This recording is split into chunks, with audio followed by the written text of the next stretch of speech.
I've always liked hiking alone. There's something about walking deep into the woods with nothing but the weight of my backpack and the sound of my own footsteps that makes me feel clear-headed. It's not that I don't enjoy people. I just feel calmer away from them. I'm not looking for something mystical or life-changing. I like the grind of it, the aching legs, the sweat, the burn in my calves when I hit a steep incline. All of it. This hike was different from the others, though. I picked a trail I hadn't done before. It was in the northern part of the state, a place I hadn't explored much. I'd read about the trail in a local hiking blog. It wasn't very popular, but it had been described as beautiful and remote. Exactly the kind of thing I like. The plan was simple.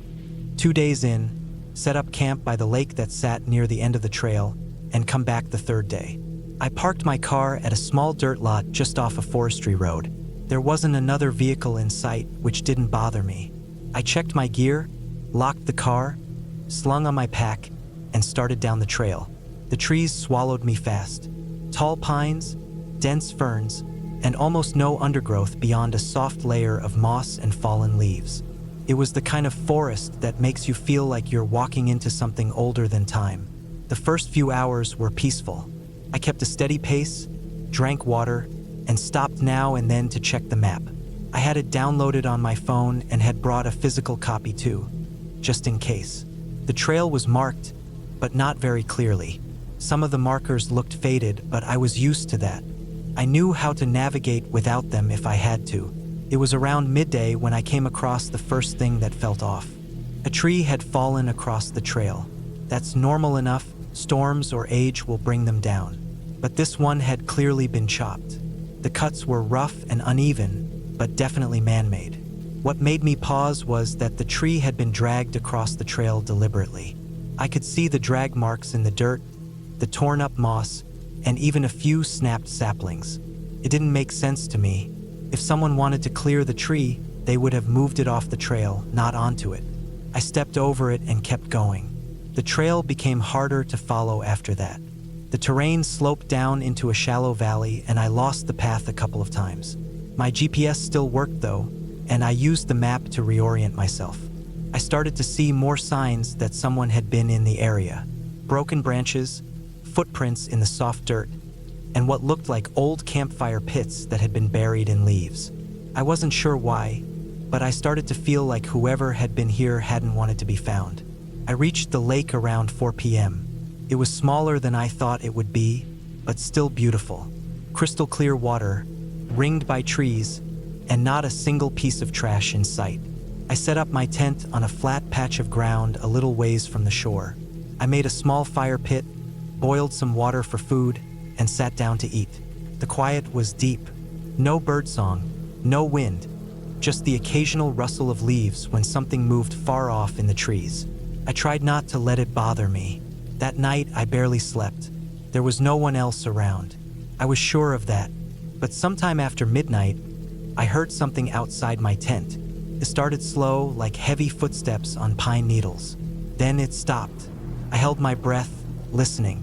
A few minutes later, I heard it again, a little closer. It wasn't an animal.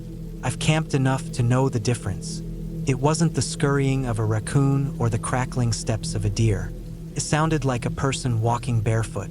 I stayed frozen for what felt like hours. Eventually, the sound faded. I didn't sleep until the sun started coming up. When I finally climbed out of my tent, there were footprints in the dirt. Bare feet, human. They circled my campsite and then vanished into the trees. I wanted to leave right then, but the path back was long, and I didn't want to panic and make a mistake. So I packed up calmly, drank some coffee, and started back down the trail. About a mile from the lake, I saw something hanging from a tree. It was a backpack, torn, faded, and hanging by one strap from a branch like someone had thrown it there. I stopped and stared at it for a long time. The weird thing was it looked recent, not like it had been there for years. The straps weren't sun-bleached. There was no moss on it. I walked up to it, checked the pockets. Empty. I left it there. The trail became harder to follow again. I kept going but noticed that the forest had changed in a way I couldn't explain. The trees felt closer. The ground was more uneven. I kept hearing sounds behind me, like something walking when I walked and stopping when I stopped.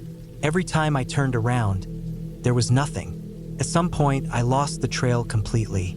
My GPS still worked, but the trail line didn't match what I was seeing. I followed where it said the trail should be, but it didn't help. I walked for hours. My legs started to cramp.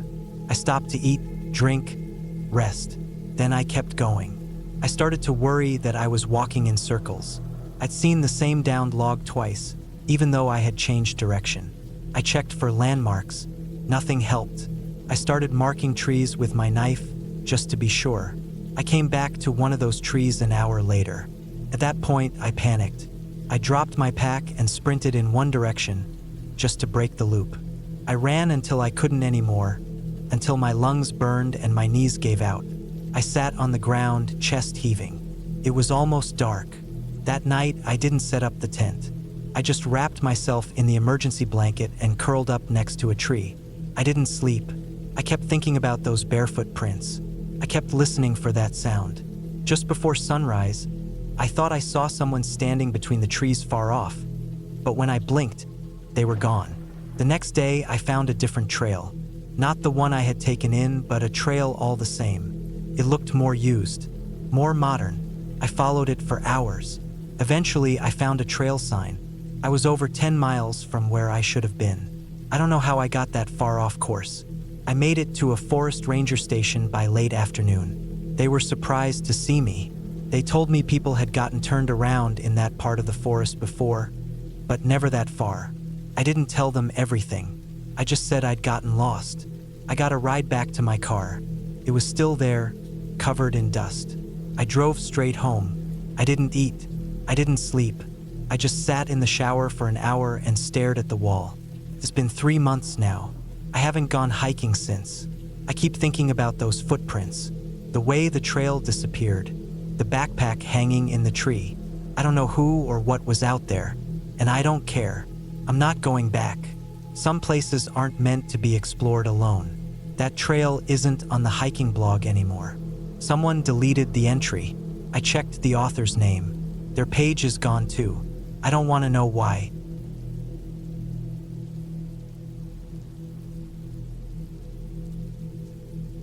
I've done a lot of hiking in my life. I've been in deserts, forests, mountains, even frozen tundras once.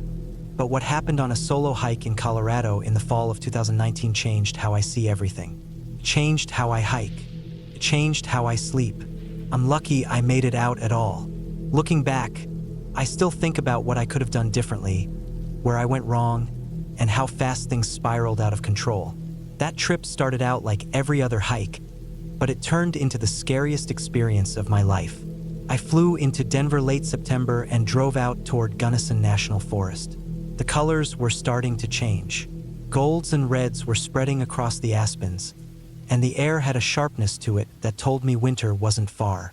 I always liked hiking in the off-season. Fewer people, cooler weather, fewer bugs. I had planned to hike part of a trail called the Mill Creek Loop. It was about 15 miles if you stayed on the loop, but I had found a few little offshoots on older topographic maps, unused logging roads, forgotten game trails, old fire lines. Stuff not maintained anymore. I was hoping to explore a bit, maybe camp a night or two off-trail, then loop back to the car. I parked at the trailhead around noon on a Thursday. The lot was nearly empty except for one Subaru, and even that was dusty like it had been there a while. I signed into the logbook just in case something went wrong, strapped on my pack, and set off. The first part of the trail was smooth. Clear skies, not too hot, not too cold. I had about 40 pounds of gear on me, mostly food, a light tent, and clothes. I carried a satellite beacon too, just in case. No cell service out there. The woods were quiet, and I passed through groves of tall, thin aspens. Their white trunks stood in long rows, and their leaves flickered in the wind like little golden coins. Around 3 in the afternoon, I stopped at a small stream to refill my water. I checked my map and GPS. Everything was looking good. Then, about a mile past that, I noticed a narrow trail veering off the main path. It wasn't marked, but it was there, beaten down just enough to be noticeable. I checked the old topo map I had printed. Sure enough, It lined up with one of those abandoned logging roads from decades ago. My curiosity got the better of me, and I decided to follow it for a bit before setting up camp. The first few minutes were fine. The trail was overgrown but not impassable. Brush scratched at my legs, and fallen branches littered the path, but I kept going. There was something peaceful about being so far away from everything. I felt like I was stepping back in time, but the deeper I went, the quieter the woods became. The wind stopped. The birds stopped. Even my own footsteps started to feel too loud. After about an hour on that unmarked trail, I realized I hadn't seen any sign of recent human activity. No footprints, no bike tracks, nothing. Just dry leaves and old tree stumps from when the area was logged decades ago. The sun was dipping lower now, so I decided to make camp near a clearing I found beside a fallen pine tree. I set up my tent, cooked a quick meal on my little stove, and crawled inside with my headlamp and a paperback. That night, I had trouble sleeping. It wasn't the cold. I had a good bag. It wasn't fear, not yet. It was just a strange feeling. The silence outside felt heavy, like the forest was holding its breath. I kept telling myself it was just because I was off trail and away from other people. But deep down, it didn't feel right. I kept hearing little snaps in the distance, like twigs breaking. I sit up, hold my breath, listen. Nothing, just wind again. Then later, another snap. I finally drifted off sometime past midnight, and when I woke up, the sun was barely peeking through the trees. I packed up fast, skipped breakfast, and got moving again. My plan was to follow the logging road until it looped back toward the main trail. But by late morning, the trail was gone. Just like that, it disappeared into thick underbrush. No signs, no breaks in the trees. Just a wall of tangled vegetation. I pulled out the GPS and map. According to both, the old trail should have curved left and crossed a small ravine before joining a firebreak farther east. I tried bushwhacking in that direction, but the ground was steep and uneven. I was pushing through chest-high ferns and sliding on loose dirt. After nearly an hour, I reached the ravine. It wasn't small. It was about 30 feet across, steep on both sides, with a dry creek bed at the bottom. I climbed down carefully, using roots and rocks for grip. When I reached the bottom, I saw something strange. A metal pipe, maybe 4 inches wide, was sticking out of the dirt. Old, rusted, like a drain pipe. It wasn't connected to anything, just sticking out of the ravine wall. I figured it might have been part of an old water system from the logging days. I snapped a photo and kept moving. Climbing the other side took longer. The soil was crumbly and dry, and I kept slipping. Halfway up, my foot sank into soft ground, and I fell forward onto my hands. When I pulled my foot free, I saw a bone sticking out of the dirt a few feet away. I froze. It wasn't a deer bone. It was long, curved slightly with a rounded end like a femur. I've seen animal bones in the wild before. This one felt different, bigger, cleaner. I didn't touch it. I just stared at it, then slowly backed away and continued up the slope. By the time I reached the top, I was spooked. I tried to tell myself it was probably an old cow bone or something dumped there years ago. Ranchers used to graze cattle in this area, but I couldn't shake the feeling that something was wrong. I checked the GPS again. It was glitching. The location kept jumping, and then the screen froze. I shut it off and pulled out the compass. East.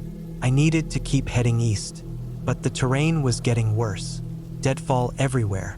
Huge trees laying across the slope, bark peeling, limbs twisted. I climbed over some, crawled under others. My legs were getting scratched up, my clothes torn in spots. It was slow going. By mid-afternoon, I realized I wasn't going to make it back to the main trail before dark. I had no choice but to camp again. I found a flat patch beneath a rock ledge and set up quickly. No fire. I wasn't in the mood. I chewed on a protein bar and drank the last of my filtered water. I had plenty of water tablets, but I needed a source to use them. I marked a spot on my map where the creek might still flow and planned to reach it by morning. That night was worse than the first. Around midnight, I woke up to a sound. Not an animal, not wind. It was rhythmic, slow crunching, like someone walking carefully over leaves. I laid there, heart pounding. circled the tent. I could hear the steps stop, then start again. My hand was on my knife, but I didn't move. I didn't even breathe. Then silence. No more steps. Nothing. I stayed awake the rest of the night, staring at the tent wall. In the morning, I looked around. No tracks, no broken branches, nothing out of place. Still, I packed up and moved fast. I didn't eat. I just started hiking toward that creek. I was getting dehydrated now. My throat felt dry, and my tongue stuck to the roof of my mouth. After a couple of hours, I heard water. Finally, I followed the sound and dropped to my knees at a shallow, muddy stream. I filtered 2 bottles and drank one straight down. After refilling again, I looked around. There was an old tire half buried in the mud near the stream. It looked like it had been there forever. I also saw a bit of metal poking through the dirt nearby. I dug a little and uncovered a rusted truck door. The rest of the truck was mostly buried. I didn't want to keep digging. It felt like I was uncovering something I wasn't meant to see. I backed away and moved on. By late afternoon, the forest changed. The trees were smaller now, pines mostly, denser. The ground was mossy and soft. I found a fire ring made of old stones, not recent. Ashes long gone. Maybe it was used by hunters years ago. I was finally starting to feel like I was back on human-used ground. But that's when things got worse. I stepped into a low spot filled with leaves, and my foot sank all the way to the knee. A hidden hole. I twisted and fell sideways, screaming from the pain in my ankle. I dragged myself out and checked it. Swollen. Couldn't put weight on it. I was screwed. I made a quick splint from sticks and my spare shirt, wrapped it tight, and used a thick branch as a crutch. Every step hurt. I moved slow, dragging my bad leg. I was low on food now, and my water was nearly gone again. I stopped near an old tree and leaned against it, breathing hard. That's when I noticed something hanging from a branch. A boot.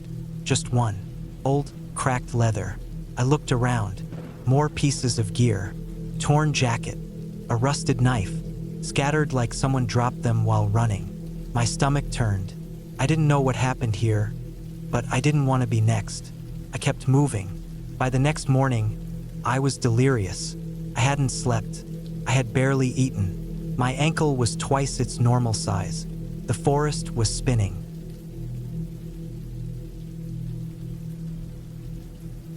I was never someone who rushed things. I liked taking my time, especially when it came to the outdoors. Hiking was something I grew up doing. My dad introduced it to me when I was 9, and by the time I turned 34, I had been through hundreds of miles of trails. But this one time, I decided to break my usual rule and take a shortcut. That shortcut became the worst decision of my life. It started on a cool morning in late October. I had driven up to Oregon from California to try out a popular loop trail near the Cascade Mountains. I had done parts of it before, but never the full route. It was supposed to be a 3-day hike. Nothing extreme, just a relaxing solo trip to disconnect for a while. I brought all the basics: tent, sleeping bag, water filter, bear spray, satellite phone, first aid kit, and food for 4 days. I had planned the whole thing out months ahead. The trail started off easy. The first few miles were wide and flat with tall pine trees all around. The air was cold and crisp, and the only sounds were leaves crunching under my boots and the occasional bird call. There were other people on the trail the first few hours, families, solo hikers, older couples. But as I pushed deeper into the forest, I saw fewer and fewer people. That was exactly what I wanted. By the end of day 1, I had made it to a small backcountry campsite near a creek. I set up my tent just before sunset, ate a cold meal of peanut butter wraps and beef jerky, then slipped into my sleeping bag. The night was peaceful.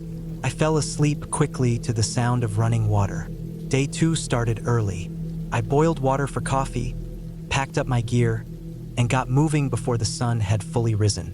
The trail climbed steadily up a ridgeline.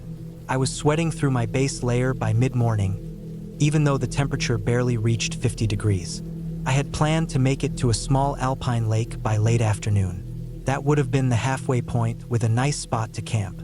Around noon, I reached a fork in the trail that wasn't marked on my map or GPS.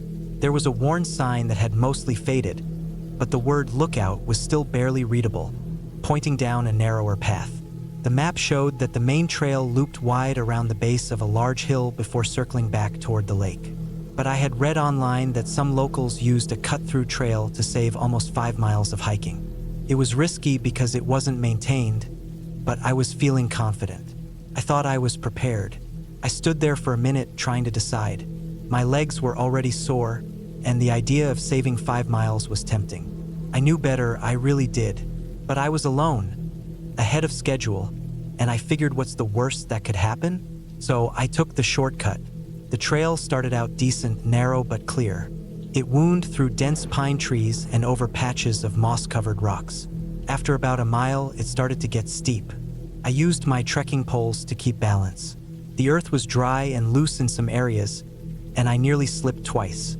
But the higher I climbed, the more beautiful it became. I passed a clearing that gave me a wide view of the valley below. It was quiet, too quiet. About 2 hours in, the path started to break apart. I lost the trail more than once and had to backtrack to find it again. Fallen branches, overgrown shrubs, and piles of dry needles made walking slow and difficult. There were no markers, no cairns, nothing to guide me.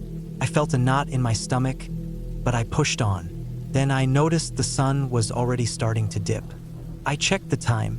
It was just after 4 p.m. The clouds had thickened, and the temperature was dropping fast. I was still maybe a couple miles from the lake. I quickened my pace, but that only led to mistakes. I stepped on a loose rock while trying to cross a slope, and my right foot shot out from under me. I went down hard. My right knee slammed into the ground, and I felt a sharp pain shoot up my leg. I laid there for a minute, staring at the sky through the trees, breathing heavily. My leg hurt, but it wasn't broken, just bruised bad. When I stood back up, I realized something worse. I didn't know where the trail was anymore. I turned in slow circles, trying to retrace my steps, but everything looked the same. I walked in the direction I thought I came from, but it only led deeper into thicker brush. I tried the other direction, more trees, more confusion. My heart started to pound harder. I told myself to stay calm. I pulled out my GPS, but it had lost signal. I switched it off and on. Still nothing. I decided to climb up a small rise to get a better view. The hill was steep and rocky, and I had to use my hands in some places.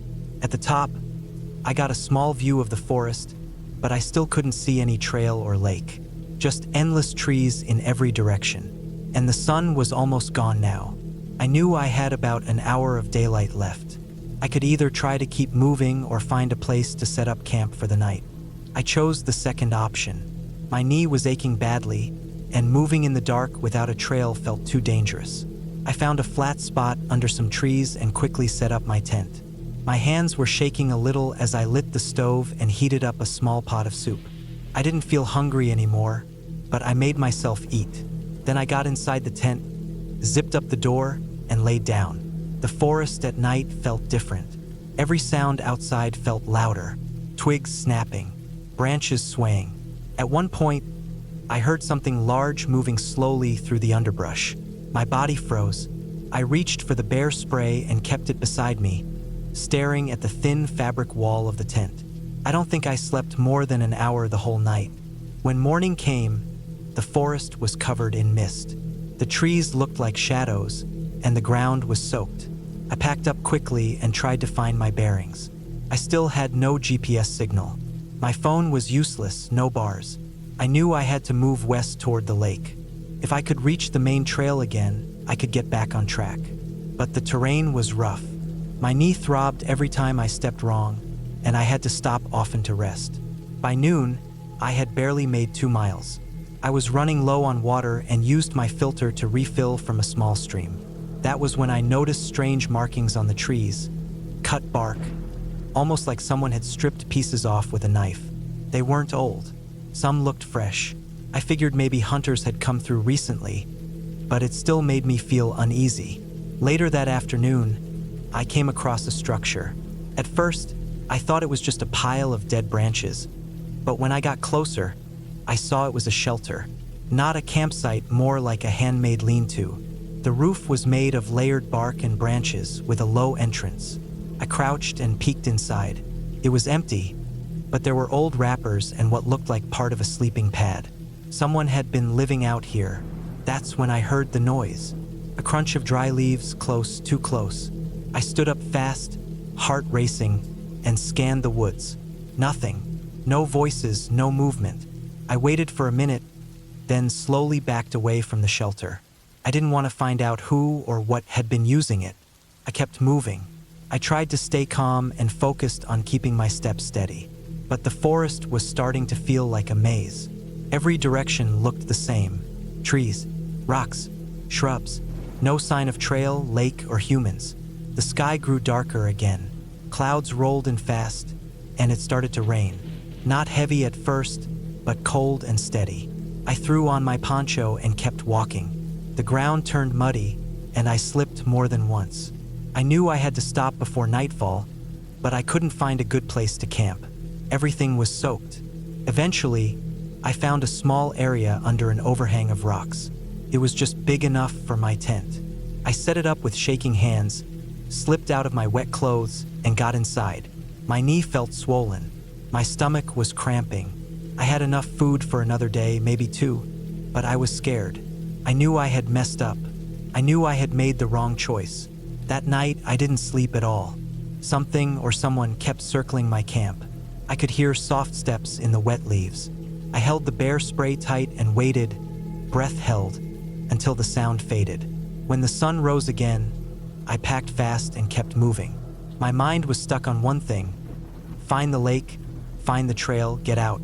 By some miracle, around late morning, I saw it. A glimmer of blue through the trees. I pushed through thick branches and dropped down a steep slope, nearly falling, but I didn't care. I made it to the lake. It was smaller than I remembered, but I recognized the rocky shoreline. Relief hit me so hard I dropped to my knees. I followed the edge of the lake until I found the main trail again. I nearly cried when I saw a trail marker. From there, I still had almost 8 miles to hike back to the parking lot, but at least I was back on a path. The last stretch was the hardest. My knee was barely holding up and I limped most of the way. Every sound still made me jump.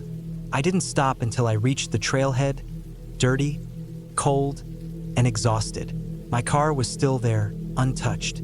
I climbed inside, locked the doors, and sat for a long time before starting the engine. I never reported what happened.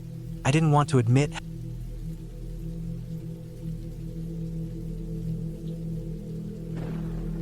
I started that morning feeling good. I had packed everything the night before. The weather was clear, my boots were broken in, and I had hiked in the mountains enough times to feel like I could handle a solo 2-day trek without a problem. The plan was to hike a loop trail in the Kootenai National Forest in Montana. It wasn't one of the most popular trails, which is why I picked it. I liked the quiet. I liked walking for hours with nothing but the sound of my footsteps and the trees moving in the wind. It gave my head room to breathe. I had my route marked on my topo map, a full pack with gear, food, water, bear spray, and a personal locator beacon just in case. The first half of the hike went just fine. I crossed a couple of creeks, climbed slowly up a ridge, and passed through a stretch of pines so thick the light barely got through.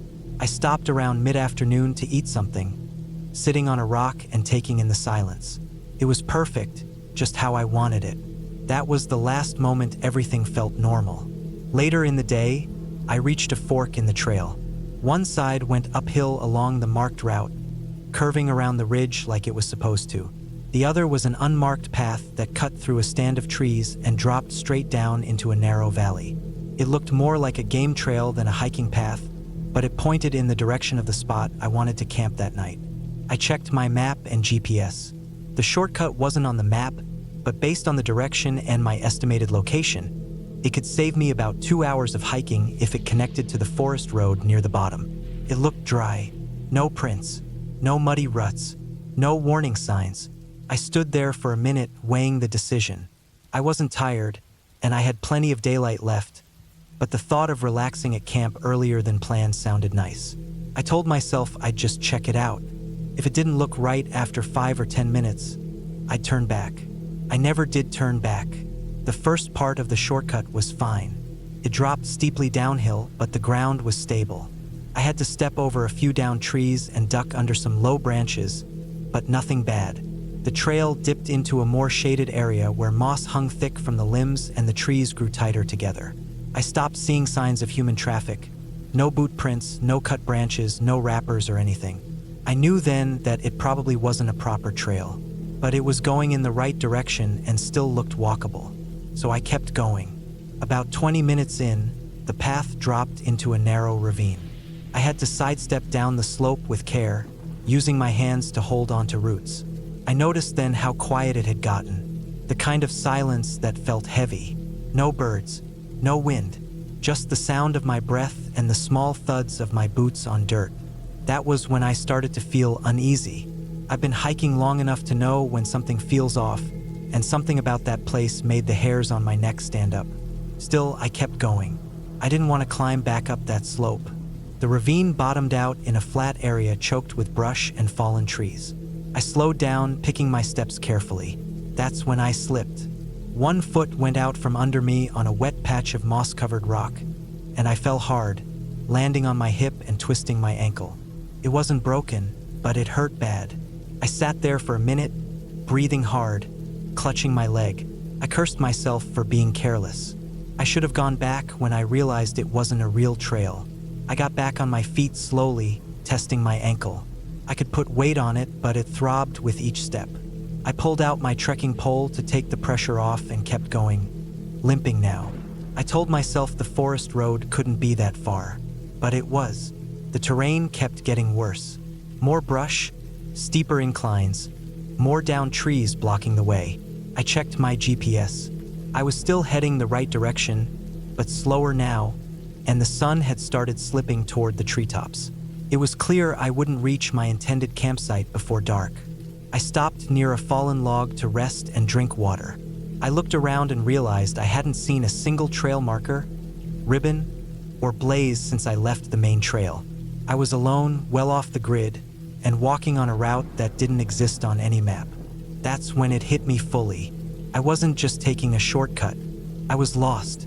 Not lost in the traditional sense. I knew my coordinates, but I had no path, no clear route forward, and no way of knowing what kind of terrain was ahead. I pulled out the topo map again. The contour lines ahead showed steeper grades and a creek at the bottom. If I could reach that creek, maybe I could follow it to the road. I decided to keep going. The slope down to the creek was brutal. The trees grew at odd angles, their roots exposed and slick. My ankle was swelling, and I had to stop every few minutes to let the pain die down. Eventually, I reached the creek just as the last light of day was fading. The water was cold and fast. I filled my bottle, ate a protein bar, and decided I'd have to make camp right there. I was exhausted and sore and had no business walking through the forest in the dark. I found a spot a few yards from the creek and cleared enough space to lay down my sleeping pad and bag. I didn't set up my tent. There wasn't room and I didn't have the energy. I just wrapped myself in the sleeping bag and tried to sleep, but I couldn't. All night I kept waking up to sounds. Sticks breaking, leaves rustling, things moving through the brush. I tried to tell myself it was deer or raccoons, but the sounds were heavy. Not fast like an animal running, but slow, steady crunches of weight on the forest floor. At one point, I thought I saw a shape standing between two trees, just past the reach of my flashlight, but when I aimed the light at it, it was gone. I didn't sleep much. At first light, I packed up and started moving again, following the creek downstream. My ankle was worse. I had to hobble. I slipped again that morning and scraped my elbow on a rock, tearing my jacket. I cleaned it best I could, but it stung. I followed the creek for hours. At times I had to climb over wet boulders or fight through brambles that tore at my pants. I kept checking my GPS. I was slowly getting closer to the road, but the terrain was unforgiving. Midday came and went. I was almost out of food. I rationed what I had, chewing slowly, drinking just enough water to stay hydrated. My leg kept throbbing, and my shoulders ached from carrying the pack. Then, just as I was starting to think I might make it to the road by dark, I saw it. A shape across the creek. A backpack, old and weathered, propped against a log. I crossed carefully and picked it up. It was soaked and smelled like mold. Inside was a torn rain jacket, an empty water bottle, and a faded map with the edges rotting off. No ID, no name. But the thing that made my blood run cold was how fresh the boot prints were near it. They weren't mine. Someone else had been there recently. I looked around, heart racing. I didn't see anyone, but I felt watched. I left the pack and kept going. A few hundred yards later, I saw another sign. An old fire ring, blackened with ash, partly buried by leaves. Someone had camped here a long time ago. I noticed animal bones near it. Not clean, not sun-bleached, still red in the middle. I turned and left fast, stumbling over rocks, not caring anymore if I made noise. I wanted out. The forest felt thicker now. The trees seemed to lean in closer. I started seeing signs that people had been there before but hadn't left in a hurry. Pieces of tarp, a rusty knife on a stump, a boot missing its sole. I kept going, adrenaline pushing me through the pain. My goal now was to make it to open ground before dark. By late afternoon, I heard something that stopped me in my tracks. The sound of an engine. Distant, faint, but definitely an engine. I moved toward the sound as fast as I could. I scrambled up a steep embankment, nearly crying from the pain in my ankle, and finally broke through the tree line to see the road. It wasn't paved, just a rough forest service road, but it was real, and I was out. I collapsed on the gravel, breathing hard, eyes closed. After a few minutes, I pulled out my locator beacon and hit the button. I waited. An hour passed, then another. The sun dipped behind the trees. I was starting to worry that the beacon hadn't worked when I saw headlights through the trees. It was a ranger truck. The man looked at me through the window, then got out slowly. I waved and stood, limping. He asked if I was hurt. I just nodded. He loaded me in, gave me water and a blanket, and drove me back to the nearest station. I never told him everything I saw. Back at home, I kept thinking about the backpack, the bones, the prints, the silence. I searched for missing persons reports in that area but didn't find much. Just one vague post about a hunter who went missing years ago. No closure. I still hike, but I don't take shortcuts anymore. And I never leave marked trails. Because out there in those deep woods, it's easy to disappear. Too easy. And sometimes, things don't want you to leave.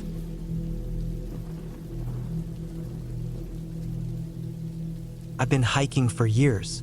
It started out as something I did to lose weight and escape stress, but it slowly became my way of clearing my mind. I never considered myself fearless, but I always thought I had enough sense to know when to turn back. I learned that sometimes the worst decisions don't look like bad ones until much later. This story is one of those times. I still think about it every single time I lace up my boots. It happened in early September 2022. I had taken a week off work, and instead of traveling somewhere far, I wanted to explore a trail I hadn't done before. I live in Montana, and there's never a shortage of places to hike. I'd heard about a backcountry trail around the Bitterroot Mountains that looped off one of the main forest roads and took you deep into the wilderness for about 18 miles round trip. Most people never finish it because it gets narrow, rocky, and tough to follow after the first 8 or 9 miles. That sounded exactly like the kind of challenge I wanted. I planned for a 2-day solo hike. My goal was to hike in 9 or 10 miles the first day, sleep overnight, and come back the next morning. I had all my gear, tent, sleeping bag, bear spray, emergency beacon, extra food, water filter, topo map, compass. Everything I usually packed. I knew this area had bears, mountain lions, and the occasional moose, but I had experience in bear country. I didn't think much of it. The drive to the trailhead took about 2.5 hours from my place. The road wasn't maintained well, and after the last bit of gravel turned to dirt, I didn't see another vehicle. When I parked at the small pull-off near the trail marker, there was no one around. The silence felt heavy in that strange way you only notice when there's absolutely no traffic, no wind, no birds, nothing. Just me and the forest. I started hiking at around 11 in the morning. The first stretch of the trail was pleasant, wide, shaded, the sun breaking through in soft patches. I kept a good pace for the first few miles. About 3 hours in, I reached a small creek where I stopped to filter water and eat a snack. Still hadn't seen anyone else. I liked that. Solitude in the woods is what I came for. But after that break, the trail started changing. The dirt path narrowed and curved around steep drop-offs. The brush on the side thickened. I had to slow down just to see where I was stepping. And after around mile 6, the trail markers became harder to spot. The forest started feeling heavier, like it was closing in tighter around me. It wasn't dark, but the trees were so dense that even in the early afternoon, it felt like dusk. Then I saw it. Around mile 7.5, I came across a dead elk lying half in the trail and half down the slope. It wasn't a fresh kill. Its eyes were gone, its body bloated, and flies were buzzing all around it. What stuck with me, though, was how it was positioned. Its front legs were stretched out like it had tried to run while something dragged it back. The ground around it was torn up like it had struggled hard. But there were no clear predator signs, no deep claw marks, no blood spray, no bite marks around the neck. Just a carcass lying awkwardly with its mouth open. I stood there for a long time, staring at it. Something about the way it looked didn't sit right with me. I've seen animal remains on trails before, but this felt unnatural. Not in a supernatural way, just wrong. I told myself a mountain lion probably ambushed it, but something still felt off. I almost turned back right then, but I'd hiked too far and didn't want to waste the day. Big mistake. I stepped around the elk and kept going. The trail got harder to follow. I had to stop often and check my position on the map, but I kept pushing forward. The silence got thicker. I didn't even hear birds anymore. Every step I took sounded loud, crunching leaves and twigs under my boots. I kept glancing behind me, even though I didn't hear or see anything. It just felt like I wasn't alone. Around mile 9, I reached a flat spot near a ridge that overlooked a valley. I decided to stop there for the night. It was already around 5:30, and I didn't want to push further and risk getting stuck in the dark. I set up my tent, cooked a small meal, and tried to relax. But I couldn't shake that weird feeling. My nerves were tight. I didn't want to be there anymore. I just wanted the sun to rise so I could hike back. That night was long. I didn't sleep much. I kept waking up to sounds. Snapping branches, distant rustling. Not loud enough to be a big animal, but enough to keep me alert. Once, I thought I heard heavy breathing outside my tent. I held my bear spray and flashlight in my hand for hours, lying there frozen, waiting for something to happen. Nothing ever did. But the fear was constant. It wasn't just paranoia. It felt like something was watching me. At first light, I packed up quickly and started hiking back. I didn't eat, didn't rest. I just wanted to get back to my truck. On the way back, I kept checking over my shoulder. I felt like I was being followed, but I never saw anything. The elk carcass was still there in the same spot, but this time its body looked torn open, like something had been eating it during the night. Its ribs were showing, and there were drag marks heading downslope. I walked faster after that.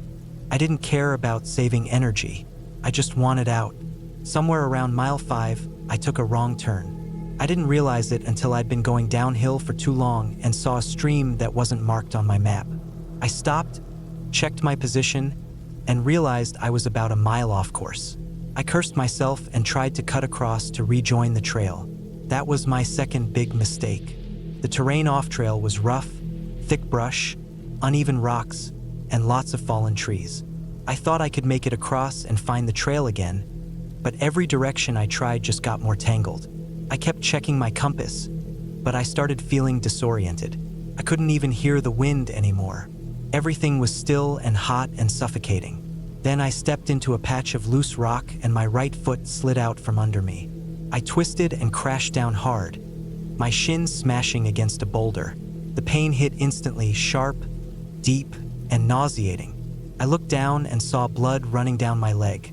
I thought it was just a bad scrape at first, but when I tried to stand, my leg buckled under me. I knew something was wrong, maybe a fracture.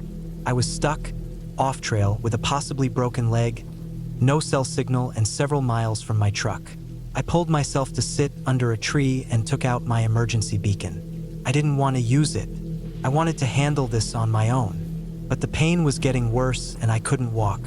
After 30 minutes of trying to splint it with sticks and wrap it, I realized I wouldn't make it out alone. I hit the beacon and waited. The worst part wasn't the injury, it was the waiting. I sat there for what felt like hours, sweating, swatting at flies, listening to the forest. Every few minutes I heard movement in the brush around me. Small rustling, like something was circling. I never saw what it was. I shouted once, just out of frustration and fear, and the sound barely echoed. It was like the trees swallowed it. Eventually, I heard a chopper, then voices. I was found 6 hours after I sent the signal. They airlifted me out and took me to the nearest hospital.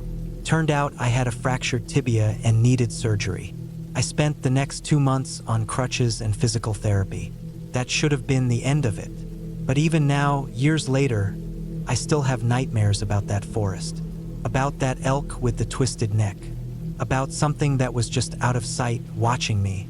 Not a ghost, not a monster, just something real. Presence, predator maybe, or maybe just the fear that comes when nature reminds you that you're small and fragile. I haven't gone back to that trail. I still hike, but not alone, not that deep, and never again in the Bitterroot Mountains. The trail is still there. People still hike it. But I wonder if they've ever seen that elk or heard those footsteps. I wonder if anyone else ever pushed just a little too far and never made it back. I should have turned around when I saw that elk. That's the part I'll never forget.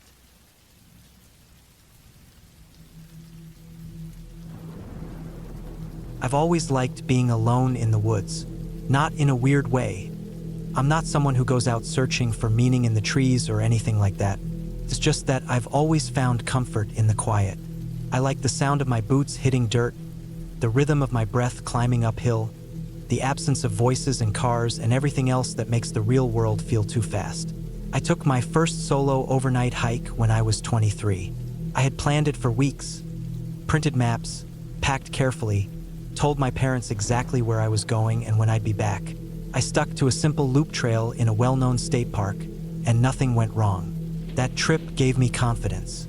Over the next few years, I started going deeper into the wilderness. Longer hikes, harder trails, fewer people. I didn't have a death wish or anything. I was always careful, but I did feel like I was slowly building up to something more extreme. I liked the challenge. I liked being tested. I was 30 when I did the Ridge Trail in Montana. I won't say exactly where. If you know the area well, you might guess it based on some of the details, but I'd rather keep the exact location quiet.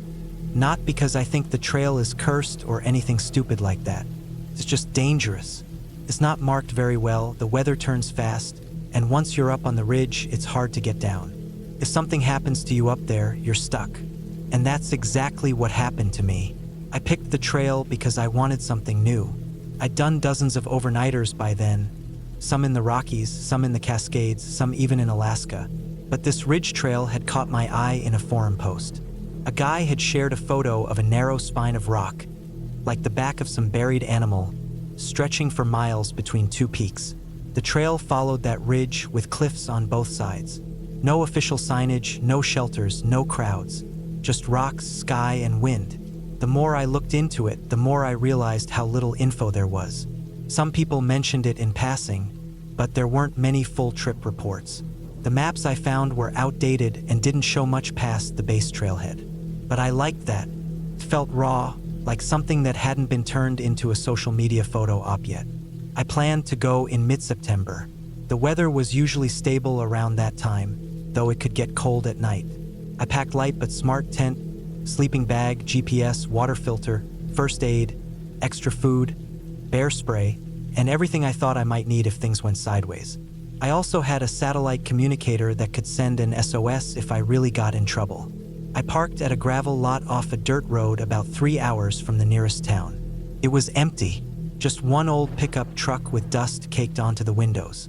I figured someone else might be out there too, maybe hunting or doing some backcountry camping. The first day was normal. The trail started in a valley, winding through thick pine forest before slowly climbing toward the base of the ridge. I moved steadily, stopping every so often to check my map and drink water. I didn't see anyone else. Just squirrels, a few birds, and once a flash of movement that was probably a deer. By late afternoon, I had reached a clearing near the start of the ridge. It was a good place to camp, flat with some tree cover and a view of the mountains beyond. I set up my tent, cooked a freeze-dried meal, and watched the sun go down behind the peaks. The air got cold fast. I zipped into my sleeping bag before it was even fully dark. I slept well. No noises, no animals nosing around the tent, no bad dreams. I woke up with frost on the rainfly and the smell of pine in my nose. After a quick breakfast, I packed up and started the real climb. The ridge trail was steeper than I expected. At first, it was just a hard uphill grind through loose rock and gravel.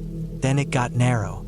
The trees disappeared, replaced by scraggly brush and patches of bare stone. I stopped often to rest, trying not to sweat too much since the wind was cold.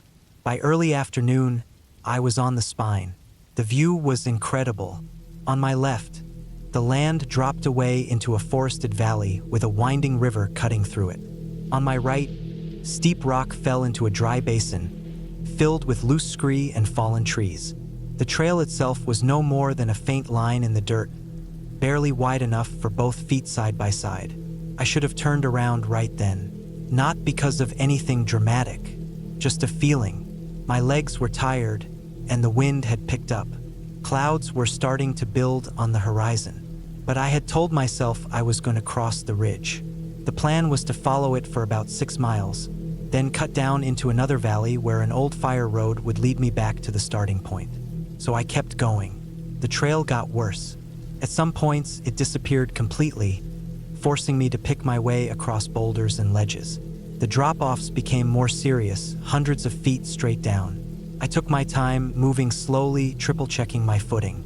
The wind came in bursts, sometimes strong enough to make me stop and crouch. By late afternoon, I realized I was behind schedule.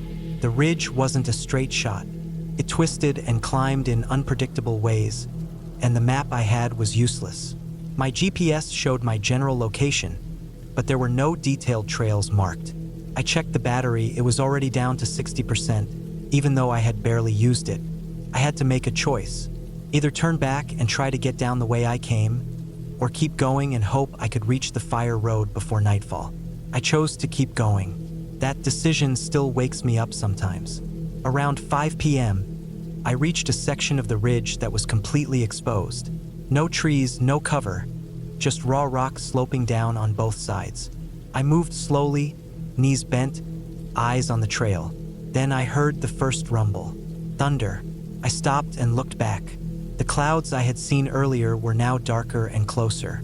A storm was rolling in, fast. The wind picked up, bringing with it a weird smell, like wet metal or burnt air. I started walking faster, not running, but faster than I should have. Then the rain came, not a light drizzle, came in sheets pushed sideways by the wind. My jacket kept me dry for about 10 minutes before it soaked through. The trail became slick. My boots slid on the wet rock, and I had to use my hands to keep steady. Lightning flashed behind me. I didn't count the seconds before the thunder. It was right on top of me. I tried to find shelter, but there was nothing. No trees, no overhangs, nothing but stone. I crouched low, trying to make myself small. The wind howled across the ridge, and I felt the hair on my neck stand up. Static in the air. That's when I slipped. My left foot hit a slick patch and I fell sideways, sliding toward the edge. My pack threw me off balance, and I clawed at the ground.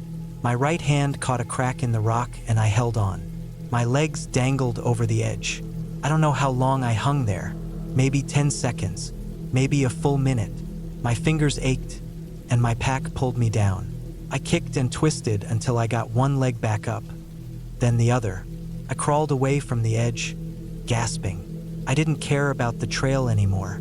I just wanted off that ridge. When the rain eased up a little, I got to my feet and moved forward. Every step felt like a gamble. The sky was still flashing, but the storm was drifting away. The air was cold, and my clothes were soaked. I needed to get down, but the slope on either side was too steep. The only option was to keep going. Around 7 p.m., I found a flat spot just wide enough to sit on. It wasn't a campsite, but it would have to do. I didn't want to keep hiking in the dark, and I was too tired to go further. I set up my tent in the rain, hands shaking. The ground was sloped and rocky, but I made it work. I got inside, peeled off my wet clothes, and wrapped myself in my sleeping bag. My body felt bruised all over. I didn't eat. I didn't check the GPS. I just lay there, listening to the wind and trying not to think about what would have happened if I had slipped a little further. That night, I barely slept.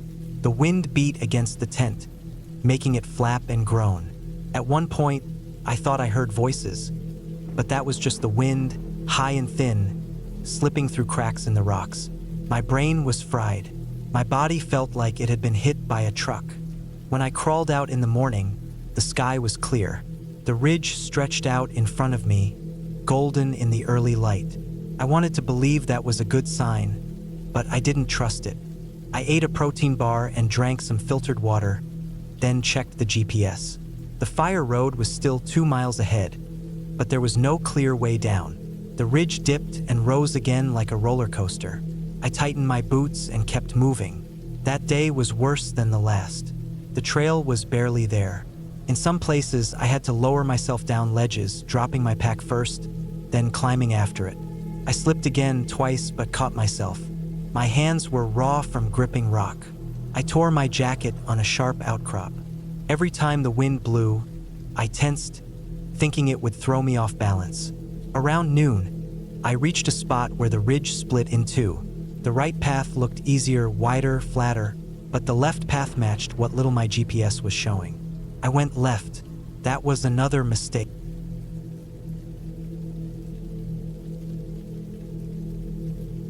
It was late September when I decided to take a solo hiking trip up in the northern hills of Montana. The summer crowds had thinned out, and the air had a crispness to it that felt perfect for long walks in the wild. I had been planning this for months. I spent hours going over trail maps, weather forecasts, and gear lists. My goal was to hike a remote trail called the Bishop's Spine, which stretched about 30 miles through dense forest, steep ridgelines, and narrow switchbacks. Not many people hiked it alone because it wasn't very well marked and parts of it were known for landslides. But I wanted quiet, solitude, and something that felt like a real break from everything back home. I packed my 60-liter backpack with everything I thought I'd need: tent, sleeping bag, a small stove, fuel, food for 4 days, water purification tablets, a knife, first aid kit, compass, topo map, and some extra clothes. I had my GPS and a headlamp with extra batteries. My phone had no signal where I was going, but I brought it anyway to use the offline map and camera. I left my car at the tiny trailhead just after sunrise. The lot was empty, which I liked. I logged my name in the trail register and started up. The first couple of miles were peaceful. Trees were turning orange and yellow. Birds were chirping. There was a bit of wind, but nothing too strong. The trail slowly climbed higher and higher. It wasn't long before I reached a long ridge that overlooked a steep valley. From up there, I could see nothing but forest in every direction. It felt like I was walking into a giant green sea. By midday, I had hiked around 8 miles. My legs were sore, but I was in good spirits. I stopped near a stream to refill my water and eat a protein bar. I sat on a fallen log and just listened to the water for a while. The sun was warm on my back. I didn't see anyone all morning, and that solitude was exactly what I'd come for. That afternoon, the trail became harder to follow. The ground was covered in dry leaves, and some of the trail markers were missing. At one point, I lost the trail entirely for about 20 minutes. I had to backtrack using my GPS and map. It shook me up a little. I knew how easy it was to get turned around in the woods, especially with darkness coming faster in the fall. I found a decent flat spot under some trees and decided to set up camp early. I pitched my tent, made a quick dinner of freeze-dried rice and beans, and boiled water for tea. I crawled into my sleeping bag just after dark. The wind picked up that night, and I heard it rustling through the trees above me. I thought I heard something bigger move nearby once or twice, but I convinced myself it was probably just a deer. The next morning was colder. My fingers were stiff as I packed up. I made oatmeal and coffee before heading out. The trail took me along a ridge with sharp drop-offs on both sides. I had to move slowly and stay alert. Loose rocks crumbled underfoot. I took a break around noon and checked my map. I was on schedule, maybe a little ahead. That afternoon, the trail dipped down into a thick forest. Sunlight barely made it through the trees. The air was damp and heavy with the smell of wet moss and pine. That's when I noticed something odd. There were boot prints on the trail. At first I thought it was nothing, but the more I looked, the more I realized they were fresh. Maybe from that morning or the day before. I hadn't seen anyone, and there were no cars at the trailhead. The prints didn't follow the trail exactly. They wandered off sometimes, like someone was walking in circles or changing their mind. I started to feel uneasy. I wasn't scared exactly, but it bothered me. Something about the way the steps zigzagged made my stomach tighten. They weren't spaced evenly.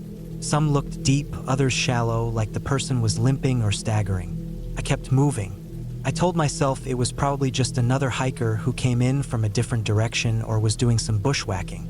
But I couldn't shake the feeling that I wasn't alone anymore. That night, I camped in a small clearing beside a creek. I tried not to think about the boot prints. I boiled water, ate some jerky, and wrote in my journal by headlamp. When I finally laid down, I was tired but alert. Every time a twig snapped or a breeze passed through, I'd open my eyes. Around midnight, I heard something walking nearby. It wasn't loud, just a soft crunch of leaves. Then it stopped. I waited. My heart was thumping so hard I could feel it in my throat. I didn't move. The sound didn't come back, and eventually I must have fallen asleep. The next morning, I found prints in the soft dirt near my tent. Fresh ones. Same pattern, uneven, almost dragged. They came from the woods and circled around my camp, then disappeared back into the trees. I froze when I saw them. My breath felt like ice in my chest. Whoever it was had walked right up to my tent while I was sleeping. I packed fast. I didn't even eat. I shoved everything into my pack and started hiking. I wanted to put as much distance between myself and that spot as I could. I hiked hard all day, only stopping once to drink water. The trail got steep again, climbing toward the final stretch of the ridge. My legs were shaking by the time I reached the top.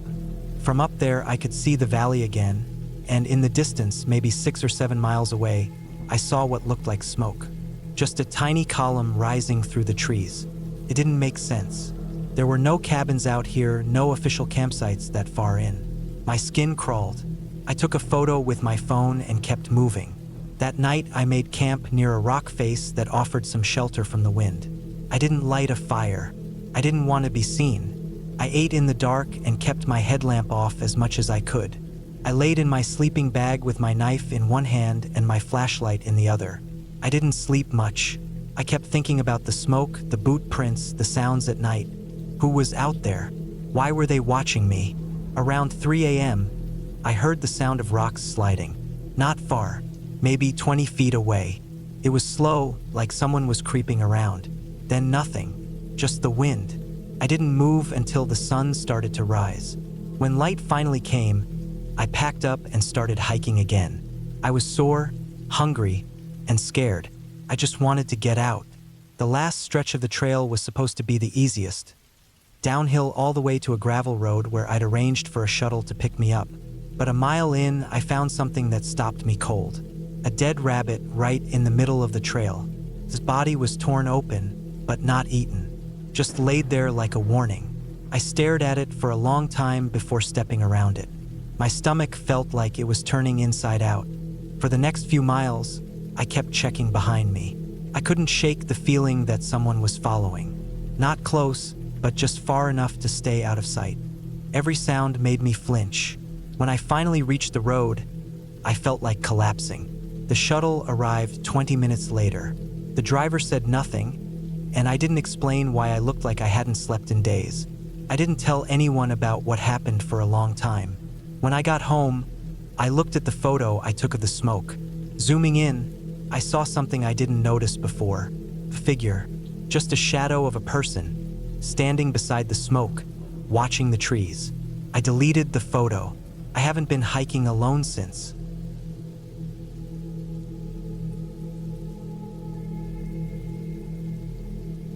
I've always liked being alone in the woods. It's quiet, peaceful, and it gives me time to clear my mind. I hike often, but I prefer to go off the regular trails. Not in a reckless way, I always carry my gear, GPS, enough food, and a small first aid kit. I'm careful. I'm not one of those guys who goes out in sandals and a hoodie. I plan, I prepare, I stay alert. In the fall of 2022, I took a solo hiking trip out to a place called Alder Ridge. It's a lesser-known area in Washington state, not part of any major park system, which means it's not crowded with families or big hiking groups. I found a few forums online that talked about it being beautiful with thick forest, rolling hills, and some pretty steep climbs. That's what drew me in. I wanted the challenge, but also the solitude. I parked at a gravel pull-off, shouldered my pack, and started off on a logging trail that hadn't been used in years. Moss grew in the tire ruts, and branches reached across the path like it was trying to seal itself shut. The air was crisp, the sky was dull gray, and there was a light drizzle off and on. That didn't bother me. I had good boots, a rain jacket, and a tarp in my bag if things got worse. About 2 hours in, I left the trail and started cutting north through the trees. I'd seen an old topo map that showed an outcrop of rocks near a narrow stream and figured it would make for a good campsite. My plan was to reach the rocks before dusk, camp overnight, and then make a big loop back the next day. I had all my bearings lined up with GPS and a compass, and I kept my phone in airplane mode just to conserve battery. I wasn't worried, but about 4 hours into the hike, I started noticing something off. Nothing major, just strange. I came across an old pair of work gloves left on a tree stump. They were wet and rotting. Nearby, a rusty tin can sat half buried in pine needles. I figured maybe an old hunter or logger had been through here years ago. But then I found a newer water bottle, one of those cheap plastic ones you buy at gas stations. It had a faded label but no mold or dirt inside. Couldn't have been out here long. That made me stop and look around. I didn't see or hear anyone, so I kept going. The terrain got harder as I moved uphill. The slope was full of slick moss and loose dirt, and I had to use my hands a lot to keep balance. It started to rain harder around 4 p.m., so I knew I had to find camp soon. The rocks I was aiming for were still another hour away, but I came across a decent flat spot tucked between two large trees with a bit of a natural canopy from the rain. I decided to stop there and pitch the tarp. By the time I had my tarp up and my sleeping bag rolled out, I was soaked. My boots squished when I walked, and my fingers were numb. I didn't bother making a fire. Everything was wet. I ate a cold granola bar, drank some water, and crawled into the bag fully clothed just to warm up. The rain stopped around midnight. I know that because I woke up freezing. The silence was thick, like the forest had pulled a blanket over itself. I listened for a while. No wind, no crickets, not even the sound of dripping water. Just dead silence. That's when I heard the first sound. Something like a branch snapping, far off. Then a few seconds later, another one closer. I lay there completely still, eyes wide open, trying not to breathe loud. My tarp rustled a little in the breeze that had just picked up, and I couldn't tell if the sound was wind or footsteps. Then everything went quiet again. I didn't sleep much after that. I kept my headlamp in my hand and just waited for morning. The first light, I packed up and started moving. I didn't eat. I just wanted to keep hiking, put some miles between me and whatever that was. I told myself it was probably a deer or maybe just a tree falling in the wet soil. But something didn't feel right. Around mid-morning, I crossed the stream I'd seen on the map. The water was shallow and clear, and I knelt to fill up my bottle using a filter straw. That's when I saw a boot print in the mud across from me. Not mine. It was a different tread pattern. Deepa Vida. Fresh. I scanned the woods. Nothing, but the hair on my neck stood up. That boot print wasn't there by accident. Someone else was out here, and they weren't far. I moved fast, no longer interested in the scenic route. I didn't run, but I hiked hard, pushing through brush and ducking under limbs, trying to get back to the trail. I kept checking my GPS, but the signal was spotty and slow. I knew which direction to go, but the thick forest made it hard to move quickly. By early afternoon, I found something that stopped me cold. It was a trail camera strapped to a tree, but it wasn't a wildlife camera. It looked homemade, plastic housing, duct tape, and what looked like an old phone battery rigged to the back. There was no brand label, just wires and a tiny lens pointed directly at where I was standing. It had a small blinking red light, which told me it was active. I stepped around it carefully and kept moving. Not even 100 feet later, I found another one, then another. This one was pointing at a narrow clearing with a burned-out fire pit. There were empty food cans around it, some beer bottles, and a shredded sleeping bag that had been soaked and left behind. It looked recent. That's when I realized I had stumbled into someone else's camp. But the camp was abandoned. Something about it felt wrong. Not just messy, but panicked, like whoever was here left fast. The sleeping bag was torn down the middle, not unzipped. One of the food cans was bent inward like someone hit it with a rock. I didn't stay to look around. I backtracked fast, took a different direction using the compass, and decided to make a straight line back to the logging trail where I started. I figured if I pushed hard, I could reach the car by nightfall.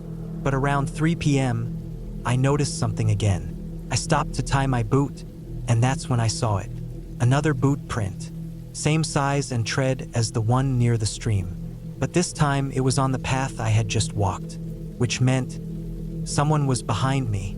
I turned fast, scanning the trees. No one, nothing moved, but I felt that deep feeling in my gut, like I wasn't alone. I picked up the pace. My legs burned from the climb, and I was sweating despite the cold. I pushed through branches, slipping on wet leaves, catching my arm on thorns. I didn't care. I just kept moving. Right before sundown, I made it back to the logging trail. I stopped for just a second to catch my breath and drink water.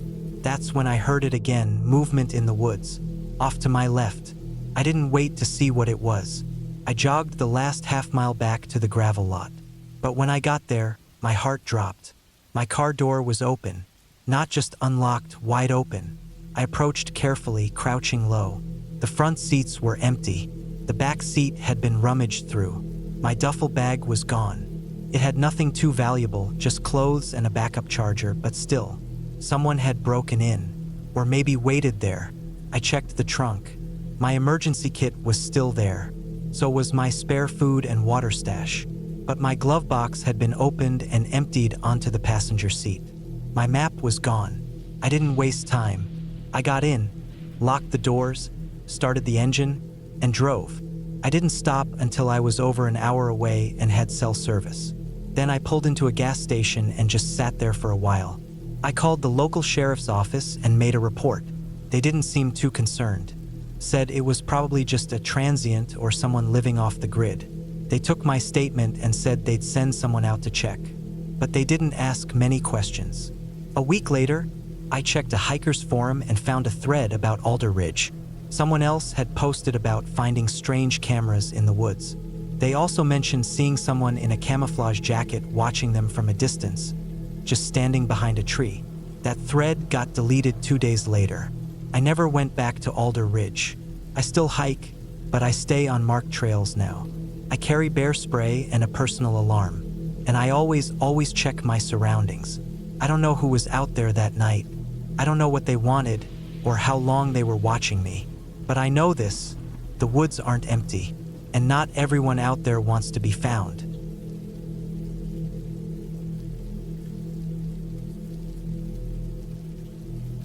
I'm not really someone who usually writes about things that happen to me, but this one stuck with me in a way I haven't been able to shake. I'm 31 years old. I live a pretty normal life. I hike on weekends. I like the peace and quiet that comes with being far from everything. I've done plenty of solo hikes. This one wasn't supposed to be any different, but something went wrong. And the worst part is it wasn't something big. It wasn't some dramatic event or disaster. It was just a small decision, a wrong turn, that led to hours of fear, exhaustion, and a situation I thought I might not walk out of. It happened in late September. I'd taken a few days off work to reset. I didn't want to go too far from home, so I looked for a forested trail system about 2 hours away. I found one called the Holtwood Preserve. It wasn't famous or anything, but it had a solid network of trails and a few reviews online. People said it was quiet, scenic, and not too difficult. That sounded perfect to me. I packed my gear the night before. Basic stuff. My 30-liter day pack, water bladder, first aid kit, flashlight, multi-tool, protein bars, trail mix, weatherproof jacket, and a small power bank for my phone. I charged everything, downloaded an offline map of the area, and laid out my hiking boots and clothes. I went to bed early and left around 6 a.m. the next morning. The drive was quiet, roads mostly empty, trees starting to turn that deep orange and red that I always looked forward to every year. I parked at the small gravel lot near the Holtwood Preserve entrance around 8:15. There were no other cars there. That wasn't surprising. It was a weekday, and this place wasn't a tourist magnet. I signed the trail register, stretched a little, and started walking. The first hour of the hike was everything I hoped it would be. The trail followed a shallow river, winding gently through dense forest. The air was cool but not cold. There were birds chirping, leaves crunching underfoot. I passed a couple of wooden footbridges, one small rocky ledge with a nice view, and a rusted trail marker that pointed deeper into the woods. I stopped a few times to sip water and check my location. Everything was fine. I was following a trail called the East Ridge Loop. According to the map, it should have taken me in a big circle, about 11 miles in total, and led me right back to where I started. But somewhere around the 5-mile mark, things started to go off course. There was a fork in the trail I didn't see on my map. The signpost was old and cracked. One arrow pointed left and said, Upper Ridge. The other pointed right and said, Creek Access. My offline map didn't mention Upper Ridge at all. I figured both would loop back eventually, and I was in the mood for something a little more scenic. So I went left, toward Upper Ridge. That was my mistake. The trail was narrower here, a bit steeper. I climbed a gentle slope that turned into a rocky incline. I liked the elevation. It gave me a better view of the forest through the trees, but after about 40 minutes, I started to feel like the trail wasn't maintained. The markings disappeared. The dirt path became patchy, interrupted by roots and wet leaves. I had to push past a few overgrown shrubs and step carefully around areas that had eroded into little drop-offs. Still, I kept going. I was in good shape and it didn't seem too risky. I just assumed this was an old trail that wasn't used much anymore. I figured I'd reconnect with the main loop soon enough, but it didn't reconnect. Another hour passed, and the trail was gone. Just gone. There was nothing ahead but forest. I turned around and walked back to where I thought the trail had been, but it was hard to retrace. Everything looked the same. Fallen branches, moss-covered rocks, thick trees with no markings. I checked my offline map and tried to pinpoint where I was, but the blue GPS dot wasn't accurate anymore. It was floating between two trails that were miles apart. I couldn't tell which one I had come from. I stood there for a long time. I wasn't panicking yet. I still had plenty of daylight, water, and battery. I decided to backtrack slowly and pay attention to anything I recognized. But I kept getting turned around. Every 10 minutes or so, I'd realize I had made a circle or veered off too far to the left. I started marking trees with small sticks I broke and wedged into the bark. But that didn't help much. After a while, I started seeing my own markers from earlier, but in directions that didn't make sense. I had no idea how I had looped around again. By then, it was after 2 p.m. The sun was still up, but it had that softer angle that meant it wouldn't be for long. I finally admitted to myself that I was lost. I stopped, sat on a log, and forced myself to think. I knew I shouldn't wander aimlessly. I remembered reading that when you're lost, it's better to stay in one spot and signal for help than to keep moving and make it worse. But something in me, some kind of restless fear, pushed me to keep going. I told myself I was close to a trail, maybe just one hill away, maybe just past the next cluster of trees. Around 3 p.m., I slipped on a damp patch of moss and fell hard onto my side. My ribs took most of the impact. I lay there for a second, wind knocked out of me. The fall wasn't serious, but it scared me. If I broke something out here, no one would find me for days, if ever. I stood up, brushed off the dirt, and slowed down. I started scanning the trees for any kind of marking. A trail blaze, even an old nail in the wood, anything. I didn't find one, What I did find, though, was something worse.